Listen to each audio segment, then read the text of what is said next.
Hello అండి, welcome back to my YouTube channel. ఇవాళ మనము వీడియోలో మష్రూమ్ పలావ్ ఎలా చేయాలో చూద్దాం. ముందుగా ఎండుమిర్చి, చెక్క, లవంగ, ఏలక్కి, జాపత్రి ఇవి పక్కన ఉంచుకోవాలి. అలాగే పచ్చి కొబ్బరి, కొద్దిగా పుదీనా ఇవి పక్కన ఉంచుకోవాలి. ఇప్పుడు స్టవ్ ఆన్ చేసుకొని కడాయి పెట్టుకొని ఆయిల్ వేసుకోవాలి. కొద్దిగా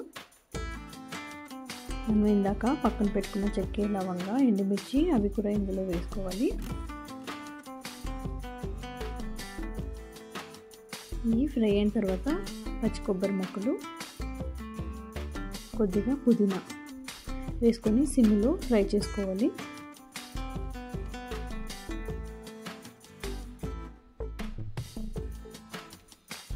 పుదీనా వేయడం వల్ల ఫ్లేవర్ చాలా బాగుంటుందండి.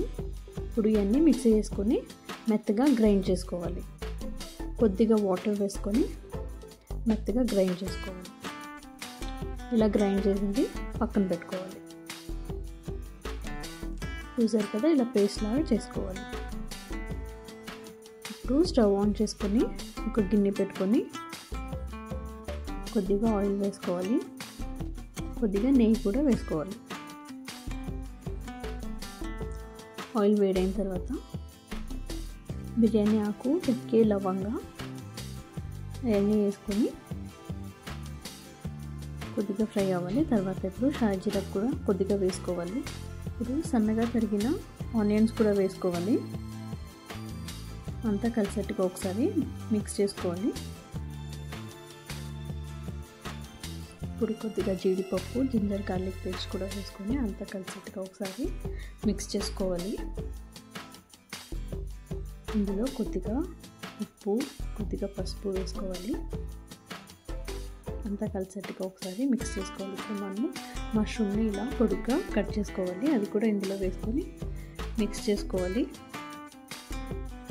మిక్స్ చేసుకున్న తర్వాత సన్నగా తరిగిన టమాటా, పచ్చిమిర్చి కూడా వేసుకోవాలి. అంతా కలిసేట్టుగా ఒకసారి మిక్స్ చేసుకొని మూత పెట్టి మగ్గనివ్వాలి. ఇప్పుడు మూత తీసి మనం ఇందాక గ్రైండ్ చేసి పెట్టుకున్న మసాలా పేస్ట్ని కూడా ఇందులో వేసేయాలి.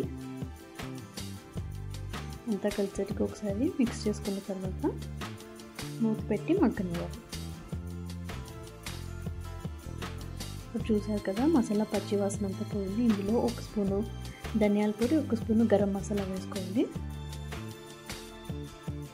అంతా కలిసేట్టుగా ఒకసారి మిక్స్ చేసుకోవాలి. నేను 1.5 గ్లాసు బియ్యం తీసుకున్నానండి. అది అరగంట పాటు నానబెట్టి ఉంచాను.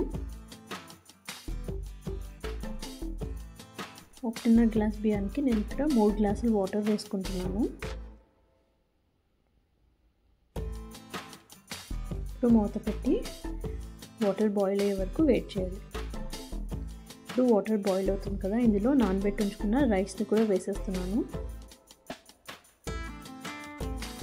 ఇప్పుడు కొద్దిగా పైన ఇలా మిక్స్ చేస్తూ మూత పెట్టి కొద్దిసేపు ఉడకనివ్వాలి. ఇప్పుడు మూత తీసిన తర్వాత కుక్ అయిపోయింది కదా, ఇందులో కొత్తిమీర వేసుకొని కొద్దిగా పైన నెయ్యి కూడా వేసి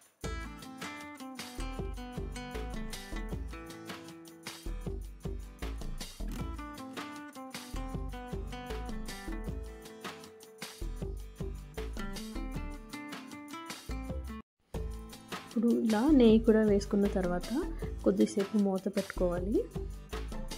5 మినిట్స్ చాలండి. ఇప్పుడు ఒక ప్లేట్లో సర్వ్ చేసుకోండి. ఎంతో వేడిగా టేస్టీగా ఉండే మష్రూమ్ పలావ్ రెడీ అయిపోయిందండి. మీరు ఖచ్చితంగా ట్రై చేయండి.